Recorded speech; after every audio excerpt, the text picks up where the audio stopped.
manos de la gobernadora hay un proyecto que si lo firma y se convierte en ley tendría un impacto enorme. Para hablarnos de esta medida me acompaña la periodista Cristina del Mar Quires del Centro de Periodismo Investigativo y de todas. Buenas noches, Cristina. Buenas noches, Valeria. Publicaste una investigación sobre esto, más que nada abordando cuáles serían las implicaciones de que esto se convierta en ley, que para explicar en términos muy simples, esto enmendaría el Código Civil para que el no nacido se considere una persona jurídica. ¿Qué quiere decir eso para las personas que nos están viendo? Sí, que tenga los derechos que cualquier persona que es parte de nuestra sociedad. Proyectos como estos ya existen en algunos estados de los Estados Unidos.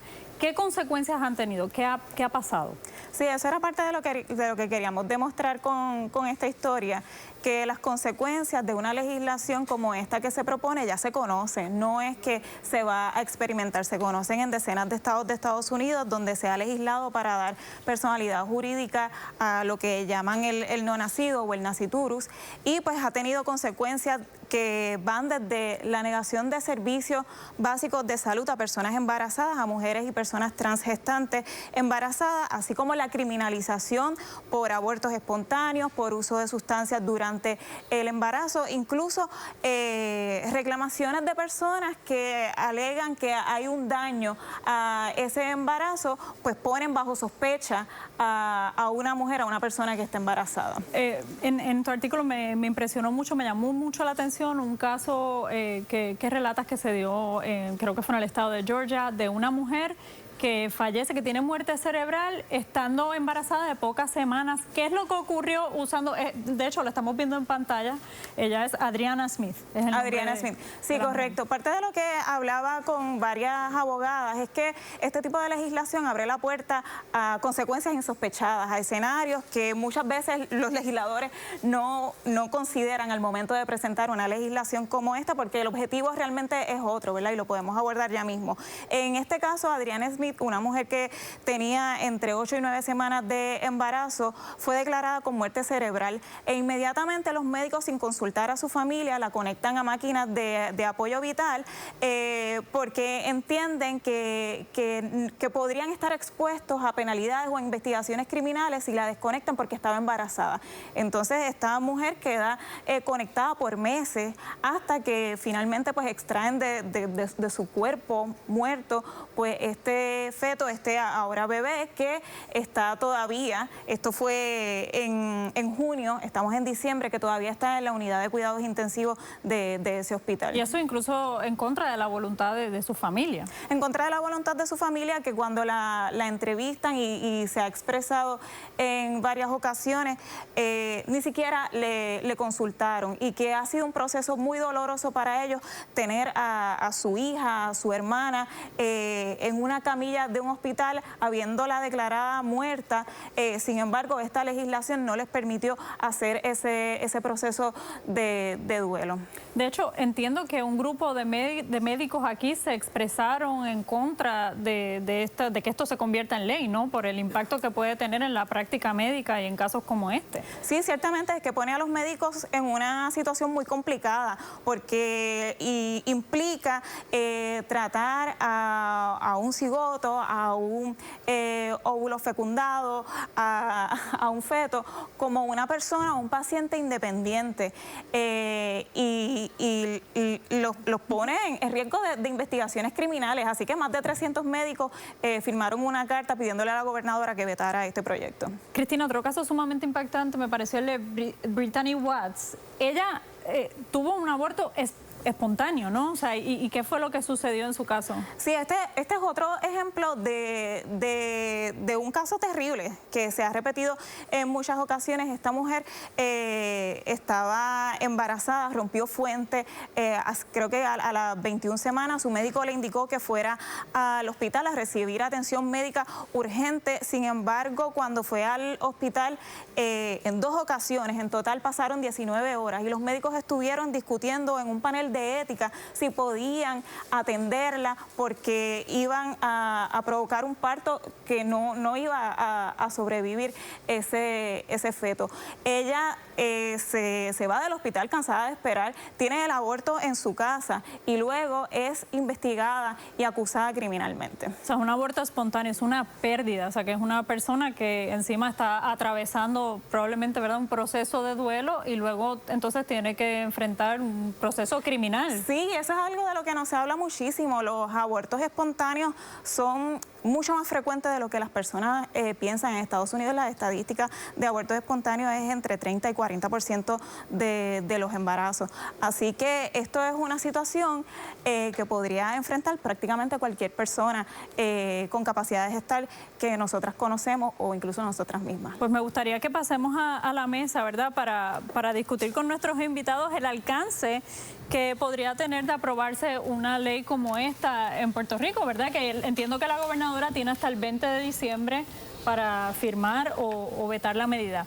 Nos acompaña la licenciada Laura Celis Roques y obviamente pues de la casa el profesor Ángel Rosa y el licenciado Leo Aldrich.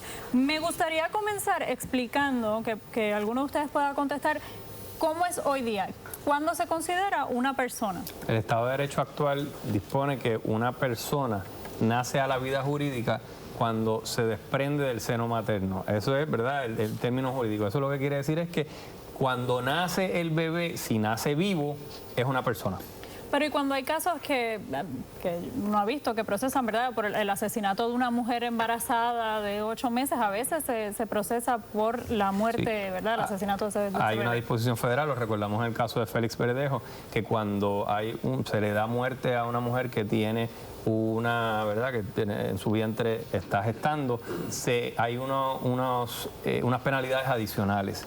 Eso no incide, ¿verdad?, en que el Estado de Derecho bajo el Código Civil en Puerto Rico es el que acabo de mencionar, que cuando nace un bebé vivo es una persona. Entonces, ¿cómo cambia esto? El hecho de que desde el momento de la concepción un embrión se considera una persona. Exacto, pues lo cambia. Eso es lo primero que hay que aclarar, que este proyecto de ley más bien es solamente para el Código Civil, o sea que estos aspectos penales están aparte, no están incluidos en esta ley.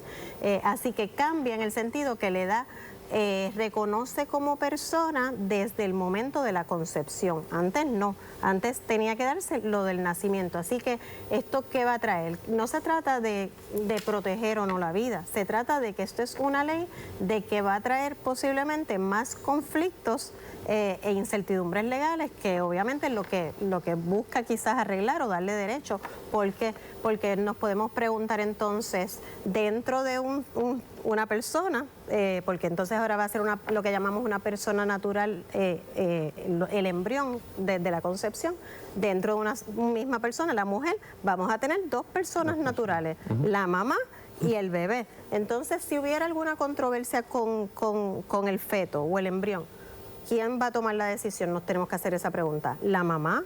¿El Estado? ¿Los médicos? ¿Las aseguradoras? En términos de pensiones, por ejemplo. ¿Piensan en pensiones, en herencia? Pensiones, herencias. O sea, abre la puerta a muchas incertidumbres en términos legales. Incertidumbres que obviamente quizás, eso es lo que yo veo, no tomaron en consideración, porque entonces esto va a cambiar posiblemente en eso mismo en términos de las pensiones. Entonces, ¿voy a poder reclamar la pensión desde el momento de la concepción? En términos de las pensiones, los estados actuariales, eso se toma en consideración la expectativa de vida, la fecha de nacimiento, pues entonces también vamos a enmendar todo eso para tomarlo en consideración desde qué mes, desde qué semana.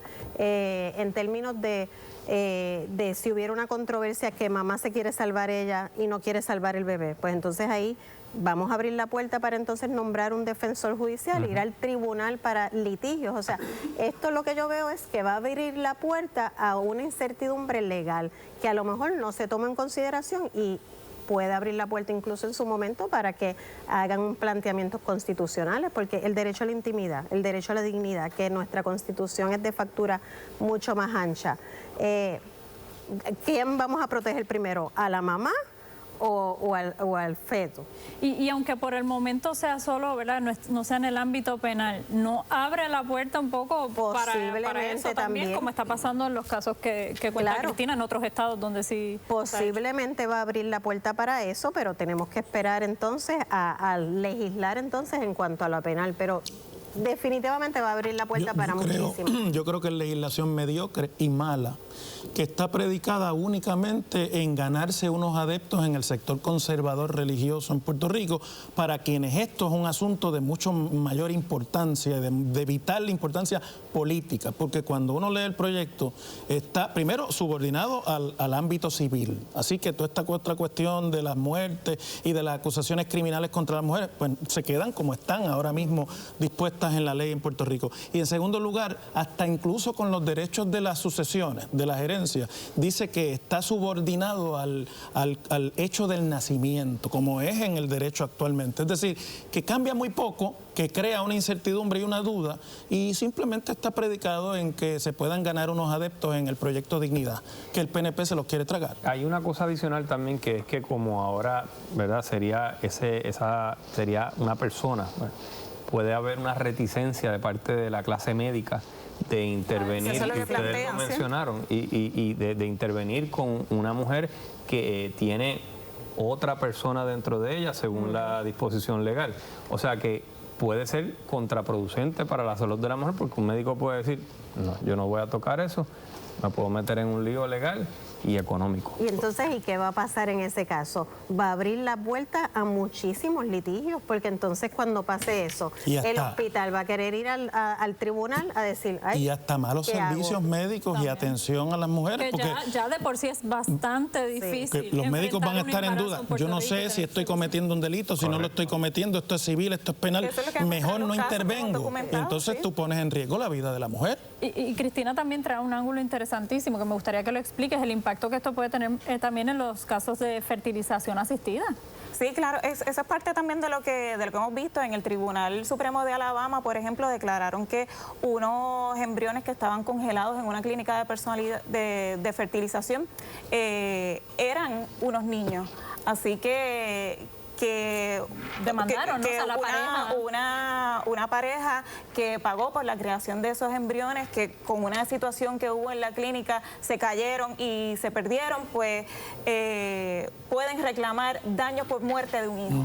La muerte por negligencia, o sea, reclamar daños. Pues, y esa es la gran pregunta, volvemos, vamos a la incertidumbre, y las leyes están para crear derechos y no incertidumbre. Y esto es una ley que ciertamente crea una incertidumbre legal que va a provocar litigios innecesarios. Y sobre todo que pone bajo sospecha a cualquier persona embarazada, porque cualquier persona puede reclamar que la conducta de una mujer embarazada está poniendo en riesgo a esa ahora persona dentro del vientre. O sea que sus derechos quedan suspendidos. Y la pregunta que tendríamos que hacer es ¿cuáles son los problemas que resuelve esta legislación? ¿Qué es lo que está atendiendo en nuestra realidad social y jurídica? Lo hay.